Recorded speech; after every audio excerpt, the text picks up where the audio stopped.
जय श्री राधे कृष्ण। आप सभी का हमारे YouTube चैनल पे बहुत बहुत स्वागत है। आइए सुनते हैं आमल की एकादशी व्रत की कथा। आप सभी भक्तों को आमल की एकादशी की ढेर सारी शुभकामनाएं। आप सभी के जीवन में लक्ष्मी नारायण की कृपा से आप सभी को सभी प्रकार के सुख और समृद्धि की प्राप्ति हो। लक्ष्मी नारायण आप सभी के इच्छाओं को पूर्ण करें। फाल्गुन माह के शुक्ल पक्ष में पड़ने वाली एकादशी को इसे आमल की एकादशी के नाम से जाना जाता है। जो भी भक्त सच्ची श्रद्धा के साथ, नियम और निष्ठा के साथ आमल की एकादशी का व्रत करते हैं, कथा श्रवण करते हैं, भगवान का पूजन करते हैं, उनके सभी प्रकार के पापों का नाश होता है। यह व्रत जो कि मोक्ष प्रदायक, धन, वैभव एवं पुत्र पौत्रादिक प्रदायक व्रत है। इस व्रत के प्रभाव से व्यक्ति की रक्षा होती है तथा सुख समृद्धि की प्राप्ति होती है और अंत में मोक्ष की प्राप्ति होती है। एकादशी का व्रत जो कि हर माह के कृष्ण पक्ष और शुक्ल पक्ष की एकादशी तिथि के दिन एकादशी का व्रत किया जाता है।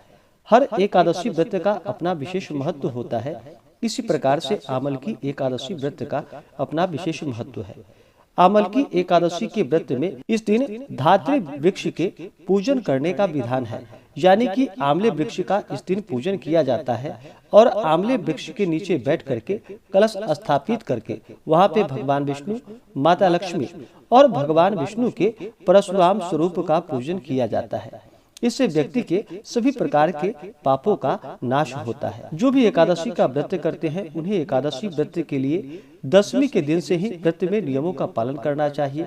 दशमी तिथि के दिन सूर्यास्त होने से पहले ही शुद्ध और सात्विक आहार ग्रहण करनी चाहिए। रात्रि ब्रह्मचर्य का पालन करते हुए भगवान नाम का स्मरण करते हुए सोना चाहिए और एकादशी तिथि के दिन सुबह ब्रह्म मुहूर्त में उठ करके नित्य क्रियाओं से निवृत्त हो करके गंगा नदी या घर के नहाने के पानी में ही थोड़ा सा गंगा जल मिला करके स्नान करना चाहिए।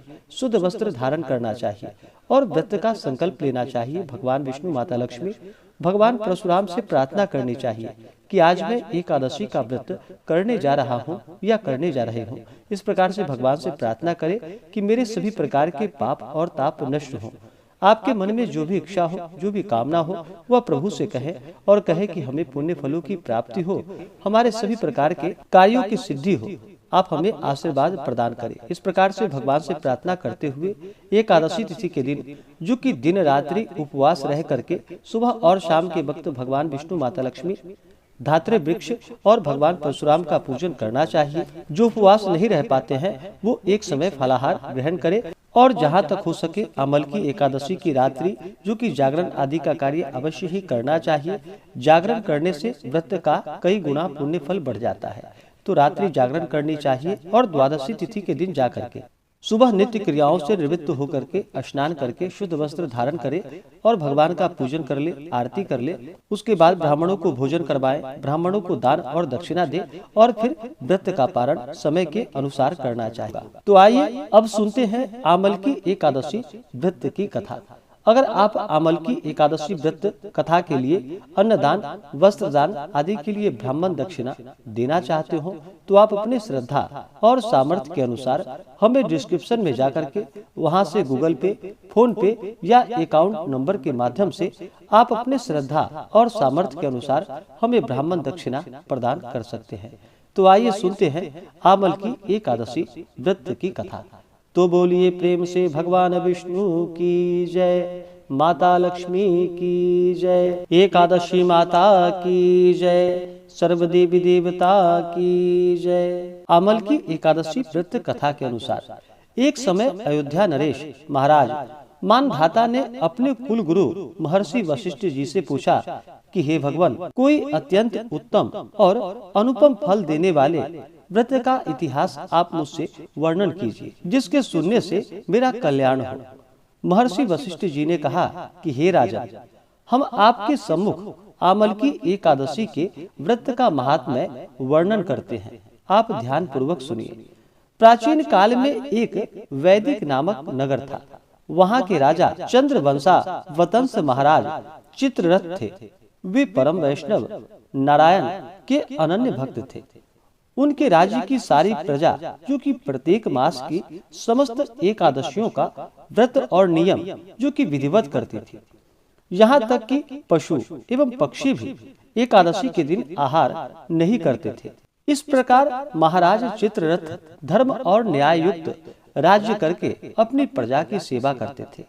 एक समय की बात है कि महाराज चित्ररथ अपनी सारी प्रजा सहित फाल्गुन शुक्ल आमलकी नाम की एकादशी के व्रत का उद्यापन करने के निमित्त ग्राम के बाहर उपवन में एक सरोवर के किनारे कुंभ स्थापित कर छत्र, उपाहन, पंचरत्न, गंध, धूप, दीप और नैवेद्य से धात्री का पूजन करने लगे। कहा कि हे जमदग्ने, हे रेणुका नंदन, हे आमले की छाया में उपविष्ट, हे भुक्ति एवं मुक्तिदाता, आपको कोटि कोटि नमस्कार है।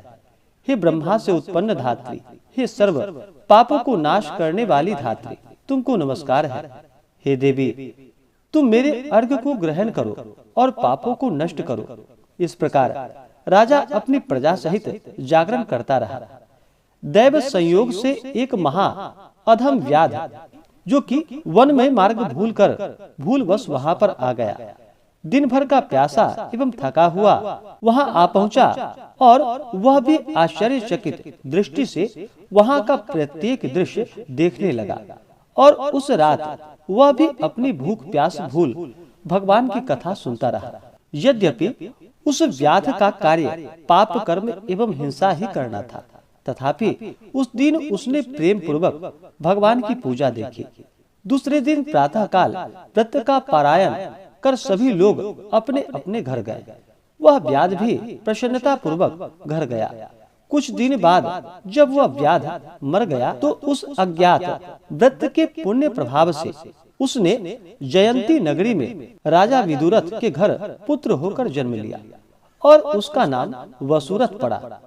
पिता के मरने के बाद वसुरथ ही उस नगरी का स्वामी हुआ और अत्यंत न्याय पूर्वक धर्म संयुक्त राज्य करने लगा। उसके राज्य में समस्त प्रजा अत्यंत सुखी और समृद्धशाली थी। कर्मशील, धनवान तथा निरालस राजा सदैव ही अपनी प्रजा का पालन करता था। एक दिन वह राजा शिकार करने के विचार से अपनी सेना और सेनापतियों के साथ वन में गया। संयोगवश एक मृग का पीछा करते हुए वह अपने सभी साथियों से अलग होकर एक महाभयानक जंगल में फंस गया। भूख और प्यास से व्याकुल हो एक वट वृक्ष के नीचे बैठकर विश्राम करने लगा। सुंदर शीतल और स्वच्छ वायु के झकोरों ने शीघ्र ही उसको निद्रा देवी की गोद में डाल दिया। राजा सभी सुध बुध भूल अचेत हो गया। उसी समय वहां पर बहुत से जंगली डाकुओं का दल वहां पर आ पहुंचा और राजा को सोता देख नाना प्रकार के दुर्वाक्यों को कहता हुआ राजा को मारने के लिए झपटा और एक साथ ही राजा पर अनेक प्रकार के सहस्त्रों अस्त्रों का प्रहार कर दिया।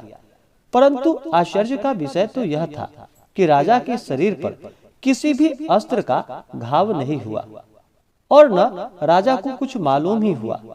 तब दुष्ट और भी कुपित हुए और हजारों हजार की संख्या में राजा पर टूट पड़े। उसी समय राजा के शरीर से एक अत्यंत तेजोमयी सुंदरी हाथ में कृपाण लिए हुए निकली।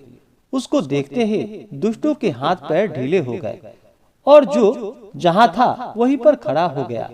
वह सुंदरी पैतरे बदलती भगवती चंडी के समान समस्त दुष्ट मंडली को समाप्त कर अंतर्ध्यान हो गई। दुष्टों के कलोहल एवं आर्तनाद से राजा की निद्रा भंग हुई।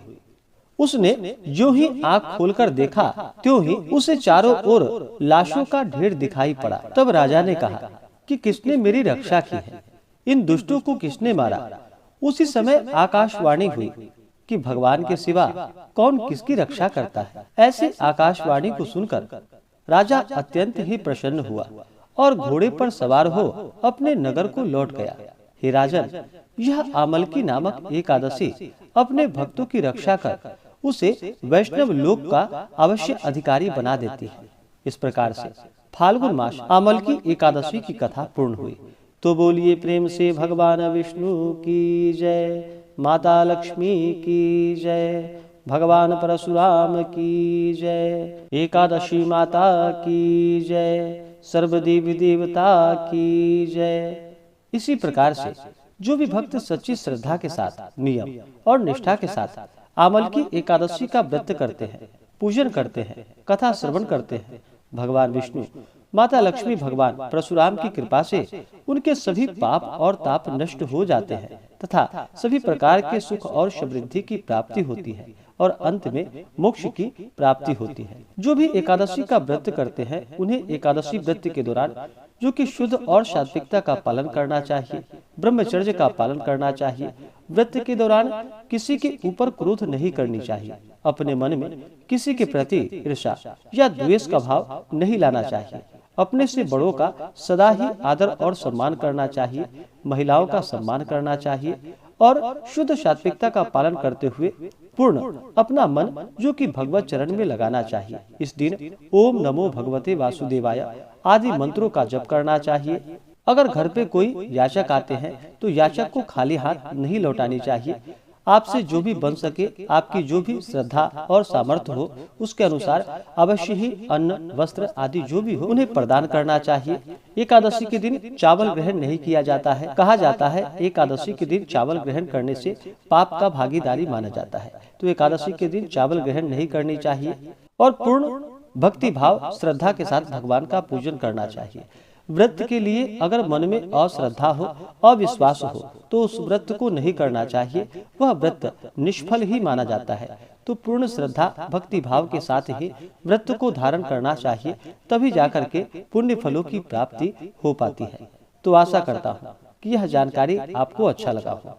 अगर आप सब विशेष प्रकार से आमल की एकादशी व्रत के पूजन विधि के बारे में जानकारियां प्राप्त करना चाहते हो तो उसका वीडियो हमारे चैनल पे अपलोडेड है या हमारे वीडियो के एंड स्क्रीन में भी वीडियो का लिंक दिया गया है।